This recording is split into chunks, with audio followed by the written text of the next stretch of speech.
Hello traders, Danika this side. Today we are going to discuss a very basic topic that is very popular and easiest to trade. Many people already know about this, but some have still some minor doubts. So this video is specially designed for them. So let's start about support and resistance. Before that, one important note. This video is for educational and informational purpose only. It does not constitute investment advice. I am not a SEBI registered financial advisor. Kindly consult a certified financial expert before making any investment decisions. So let's start our video. Support और resistant को हम एक बहुत ही simple example के साथ देखेंगे ताकि जो नए लोग हैं, नए ट्रेडर्स हैं, उनको इजीली ये जो पूरा फंडा है वो समझ में आ जाए।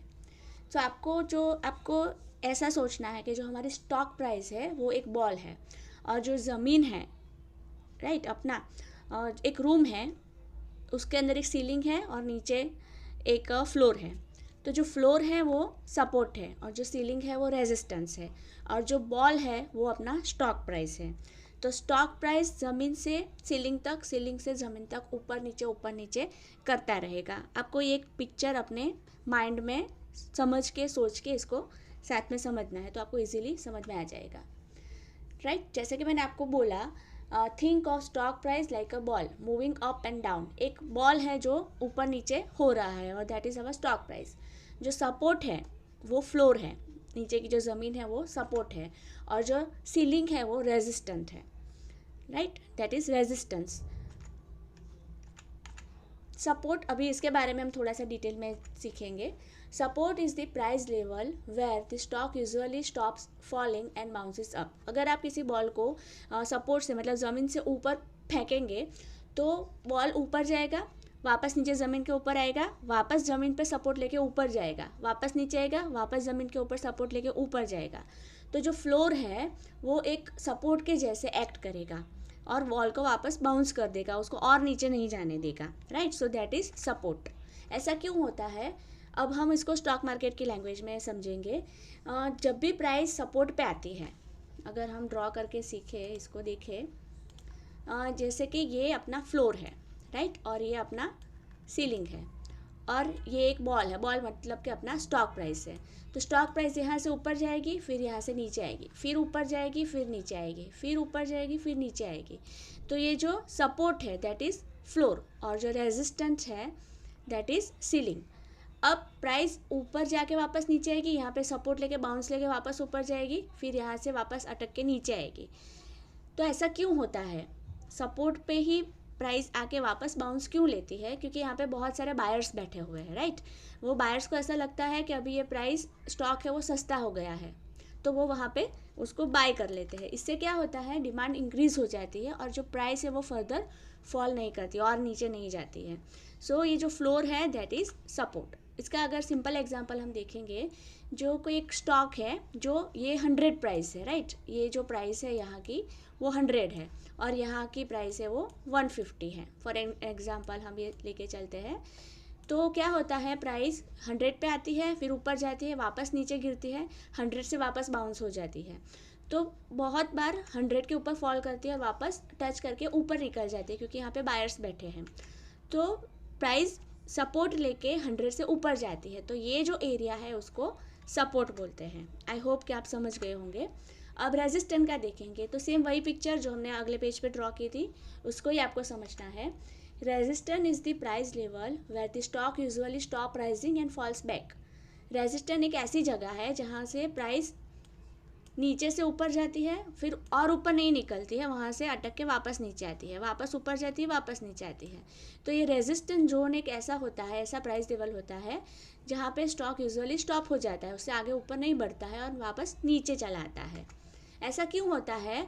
क्योंकि अभी रेजिस्टेंस के ऊपर कौन बैठा है? सेलर्स बैठे हैं। अब ये सेलर्स को ऐसा लगता है कि प्राइस अभी एक्सपेंसिव हो गया है, ये इसके ऊपर नहीं जा सकता, तो ये सेलर से यहाँ से उसको सेल करना चालू कर देते हैं और सप्लाई बढ़ जाती है, तो प्राइस हमारी वापस नीचे आ जाती है। वापस यहाँ पे बायर्स बैठे हैं, बायर्स को ये स्टॉक सस्ता लगता है तो वापस यहाँ पे बाय कर लेते हैं, तो फिर ऊपर चली जाती है। वापस सेलर्स यहाँ पे सेल करते हैं क्योंकि उनको यहाँ पे स्टॉक महंगा लगता है, तो वापस प्राइस अपनी नीचे चली आती है। जैसे कि कोई प्राइस है, जैसे हमने आगे देखा कि यहाँ पे 100 था और यहाँ पे ऊपर 150 था, तो कोई एक स्टॉक है वो 150 तक जाता है, 100 से लेके 150 जाता है, बहुत बार वापस नीचे आता है, वापस ऊपर जाता है, हर बार 150 को टच करके वो नीचे आ जाता है क्योंकि यहाँ पे सेलिंग प्रेशर बहुत ज़्यादा है। तो ये जो 150 है वो क्या हो गया, इसका रेजिस्टेंस। 100 वो सपोर्ट था और 150 उसका रेजिस्टेंस हो गया है। अगर हमें वन लाइन लॉजिक में सपोर्ट एंड रेजिस्टेंस को समझना है, so support is a buying zone. Support पे आते ही बायर्स एक्टिव हो जाते हैं और बाइंग करना चालू कर लेते हैं, सो प्राइस बाउंस होकर वापस ऊपर निकल जाती है। और रेजिस्टेंट एक सेलिंग जोन है जहाँ पे सेलर्स बैठे हैं, उनको लगता है कि प्राइस यहाँ पे बहुत एक्सपेंसिव हो गई है और वो सेल करना चालू कर देते हैं, इसके लिए प्राइस वापस नीचे आ जाती है, फॉल आना शुरू हो जाता है। सो सपोर्ट ये हमारा बाइंग जोन है जहाँ पे हम बाइंग करते हैं, और रेजिस्टेंस सेलिंग जोन है, वहाँ पे सेलिंग प्रेशर थोड़ा सा होता है, तो वापस प्राइस हमारे नीचे आ सकती है। अब क्या होता है, व्हाट इफ़ सपोर्ट और रेजिस्टेंस ब्रेक। हर बार तो ऐसा नहीं होगा कि स्टॉक जो हमारा है वो ऐसे ही ऊपर नीचे करता रहेगा, कभी तो वो ऊपर ब्रेक करके ऊपर निकल जाएगा, या तो फिर ऐसे जिगजैग में ऊपर नीचे करता है तो ये ब्रेक करके नीचे भी जा सकता है। So what if this support and resistance breaks. अगर ये रेजिस्टेंस है, ये ऊपर वाला रेजिस्टेंस है, रेजिस्टेंस ब्रेक होता है, जैसे कि हमने देखा ये 150 था लास्ट टाइम, 150 के ऊपर प्राइस हर बार जाती है, वापस 100 पे आ जाती है, वापस 150, 100। अब इस बार क्या हुआ कि 150 को ब्रेक करके ये ऊपर निकल गई, 160 पहुंच गई, तो जो पुराना हमारा रेजिस्टेंस था अब वो नई प्राइस के लिए क्या बन जाएगा, सपोर्ट बन जाएगा। जो पहले रेजिस्टेंस था वो अब बनेगा सपोर्ट और नई रेंज क्रिएट होगी, राइट। ऐसे अगर ये ऊपर निकल गया, वापस नीचे आया, वापस ऊपर नीचे करने वाला है, तो ये जो पहले इसका रेजिस्टेंस था वो अब इसका सपोर्ट बन जाएगा। This is called breakout. ऊपर की साइड होगा उसको बोलते हैं breakout. Now what happen if support breaks. अभी हमने आगे देखा कि ये 150 था अपना, सॉरी मेरी हैंड राइटिंग थोड़ी गंदी आ रही है इसमें, और ये 100 था।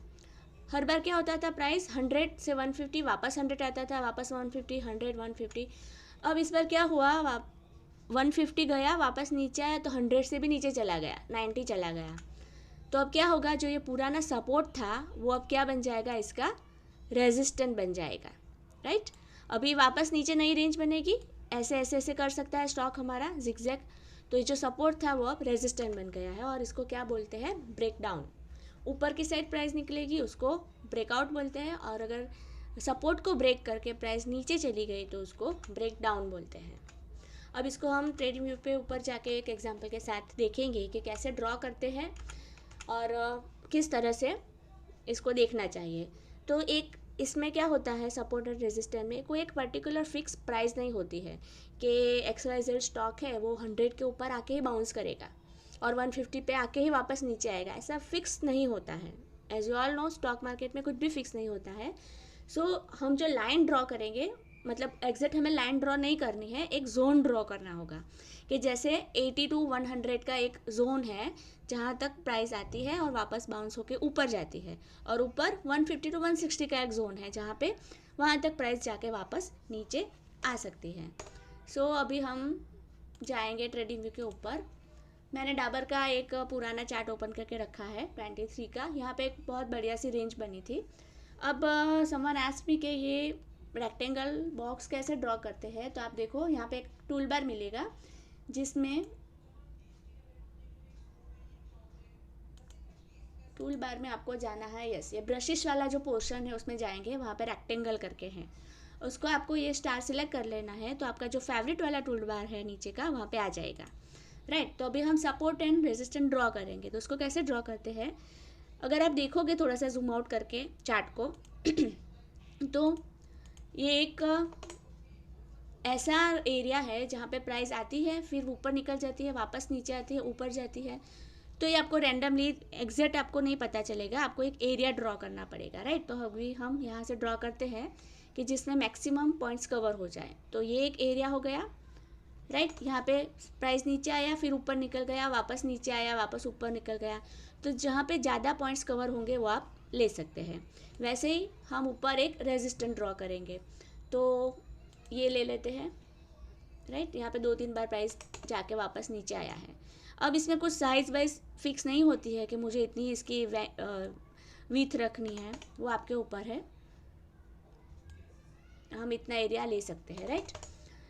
तो ये क्या हो गया, हमारा जो नीचे का पार्ट है दैट इज़ अवर सपोर्ट, और ये है हमारा ऊपर का है, उसको बोलते हैं रेजिस्टेंट, राइट। अभी हम देखेंगे प्राइस हमारा यहाँ पे आया, यहाँ से ऊपर गया, वापस यहाँ से नीचे आ गया, यहाँ से वापस ऊपर गया, वापस नीचे आ गया, यहाँ से ऊपर गया, नीचे आया, ऊपर गया, राइट। तो ये सपोर्ट लेके ऊपर जाता है, रेजिस्टेंस से नीचे आता है, वापस सपोर्ट लेके ऊपर जाता है, रेजिस्टेंस से नीचे आता है, जैसे जिग जैग जो बनता है that is called support and resistance.